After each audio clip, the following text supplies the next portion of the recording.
तो hello welcome guys, ये video हम लोग करने जा रहे हैं क्वेश्चन नंबर 8 यूट्यूब पे। ठीक है, और बुक का जो क्वेश्चन है वो क्वेश्चन नंबर 10 है। ठीक है। अच्छा, अब तक जितने भी क्वेश्चन दिए थे हमको सॉल्व करने के लिए, वो कैसे होता था कि पैराग्राफ फॉर्म में दिया होता था। ठीक है, यहाँ पे ये रहे कुछ एग्जांपल्स, पैराग्राफ फॉर्म में अपने को क्वेश्चन दिए होते थे। बट इस क्वेश्चन ये जो हम लोग क्वेश्चन सॉल्व करने जा रहे हैं, इस क्वेश्चन में अपने को प्रॉपर बैलेंस शीट दिया हुआ है। ठीक है, तो जितने भी बैलेंस शीट में आइटम्स है उसको स्टडी करने के बाद हम लोग क्या करेंगे, सम को सॉल्व करेंगे। ठीक है, तो चलो चलते हैं बुक में, सम को पूरा सॉल्व करते हैं। ये वीडियो आप लोग ग्रुप और फ्रेंड्स को शेयर जरूर करना। ठीक है, ओके।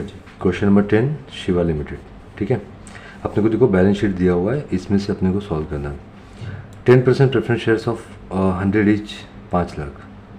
तो नंबर ऑफ प्रेफरेंस शेयर्स कितने हुए, देखो 5 लाख का प्रेफरेंस शेयर्स है, ये रुपीज़ है और 100 रुपये का एक है, तो 2 जीरो यहाँ से कम करो, यानी 5 लाख को 100 से डिवाइड करोगे तो अपने को कितने प्रेफरेंस शेयर्स मिलेंगे, 5000, जो कि रिडीम करने होंगे। ठीक है, तो 5000 प्रेफरेंस शेयर्स ऑफ 100 ईच, तो 5000 इंटू 100 करोगे तो 5 लाख आ जाएगा। इक्विटी शेयर इसका कुछ नहीं करना अपने को, इसको रिडीम नहीं करना है। सिक्योरिटी प्रीमियम अपने पास 4 लाख पड़ा हुआ है, जनरल रिजर्व में 3 लाख पड़ा हुआ है। ठीक है, the 8% debentures of 100 each current liability, और यहाँ पे कुछ क्या है, फिक्स एसेट से 11 लाख का, इन्वेस्टमेंट 4 लाख, बैंक बैलेंस कितना 90,000, और कुछ एसेट्स और भी हैं 14 लाख का करंट एसेट से, और प्रेजेंट एक्सपेंस 10 है। तो ये अपने को बैलेंस शीट की पोजीशन दी है, अपने को कॉन्सेंट्रेट किस पे करना है, प्रेफरेंस शेयर्स और पास्ट के प्रॉफिट पे। ठीक है, कभी कभी इन्वेस्टमेंट सेल करने बोलता है, और ये बैंक बैलेंस पे। ठीक है, इतने पे ही फोकस करना है, बाकी कुछ फोकस नहीं करना। On the above date the company decided to redeem its preference shares at 10%। ये जो प्रेफरेंस शेयर्स है इसको 10% प्रीमियम पे क्या कर रहे हैं, रिडीम कर रहे हैं। तो चलो पहले फॉर्मूला फीड कर लेते हैं। कितने शेयर्स हैं, 5000, 100 रुपये का एक है, तो ये हो गया 5 लाख नॉमिनल वैल्यू, है ना। 10% प्रीमियम, तो 5 लाख का 10% होगा 50,000।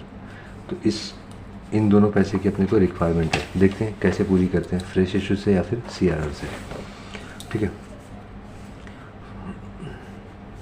For this purpose company sold it's investment at a profit of 10%। ये जो इन्वेस्टमेंट है ना, 10% प्रॉफिट पे क्या किया कंपनी ने, बेच दिया।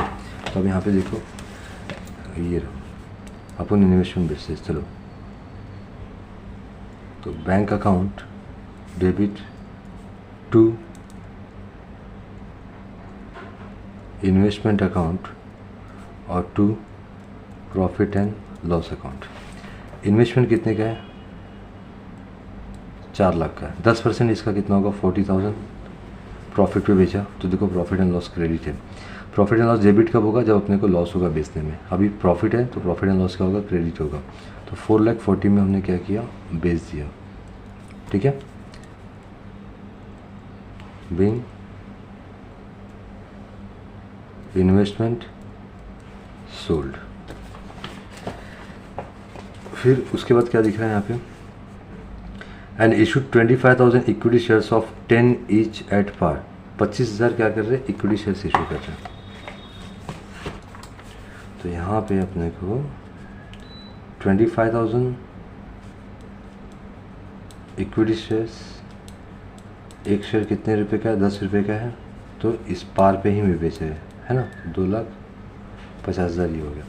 अपने को 5 लाख की रिक्वायरमेंट है, 2.5 लाख कहाँ से आया, फ्रेश इशू से आया।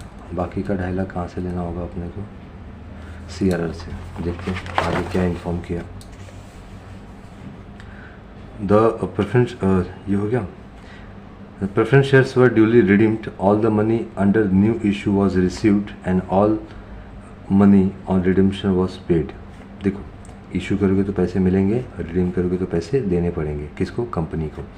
You are required to give necessary journal entry in the books of in for the about transaction keeping in view all the legal requirement. Legal requirement बताऊंगा बाद में क्या होता है। फिलहाल देखो अभी अपने पास जनरल रिजर्व में कितना है, 3 लाख है ना, और हमको यहाँ पे कितनी ज़रूरत है CRR के लिए, 2.5 लाख की, तो वो 2.5 लाख आराम से ले सकते हैं। तो यहाँ पे क्या आएगा, जनरल रिजर्व लिख दो। देखो जनरल रिजर्व में कितना था, 3 लाख था, 2.5 लाख यूज़ किया, अभी भी 50,000 बचा है, तो वो 50,000 हम लोग प्रीमियम और रिडेम्पशन को राइट ऑफ करने के लिए यूज़ करेंगे। तो पूरा जनरल रिजर्व हमने 3 लाख रुपया क्या किया, यूज़ कर दिया। ठीक है, तो अब इसकी एंट्री अपने को मार दी है। तो सबसे पहले हम लोग CRR की एंट्री मार लेते हैं, है ना। CRR की क्या एंट्री होती है, जो भी प्रॉफिट अपन यूज़ कर रहे हैं, जैसे कि general reserve profit and loss होता है, यहाँ पे प्रॉफिट एंड लॉस लिखते हैं टू CRR अकाउंट, ठीक है। कितना होगा 2,50,000 2,50,000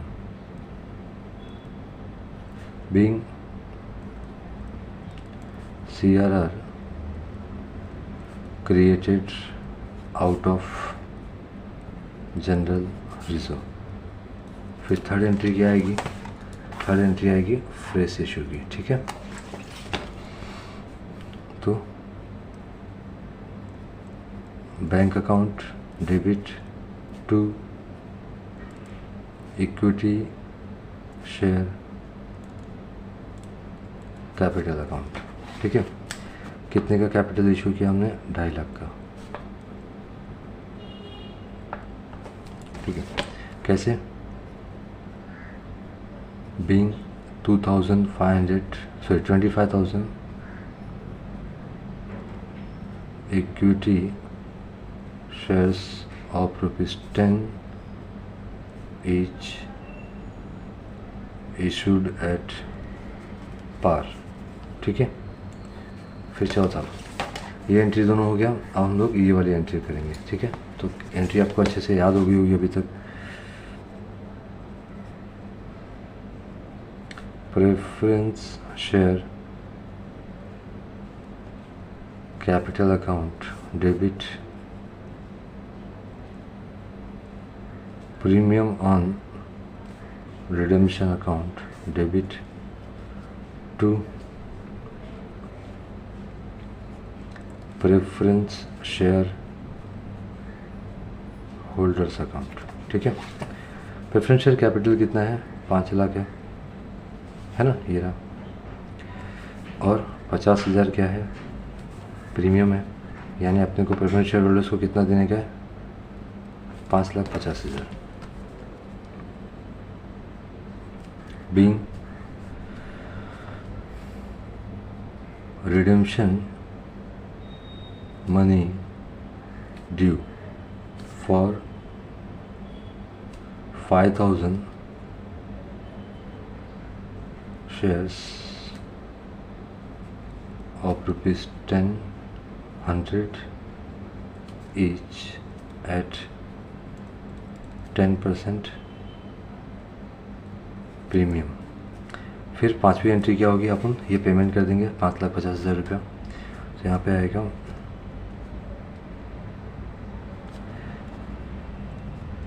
preference shareholders account debit to, payment कर रहे हैं बैंक अकाउंट, कितना होगा 5,50,000 5,50,000 being redemption money paid off, ठीक है। फिर छठा क्या होगा, ये जो आपने प्रीमियम दिया है इसको हम लोग क्या करेंगे, राइट ऑफ करेंगे अगेंस्ट जनरल रिजर्व। तो general reserve account debit to premium on redemption account, ठीक है। कितना अमाउंट है, 50,000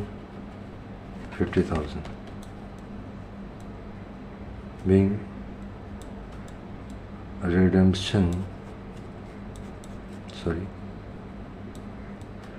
premium on redemption written off, ठीक है। होप आप लोग को समझा होगा, समझा तो वीडियो को लाइक और शेयर ज़रूर करो आप लोग, ठीक है। चलो, थैंक यू।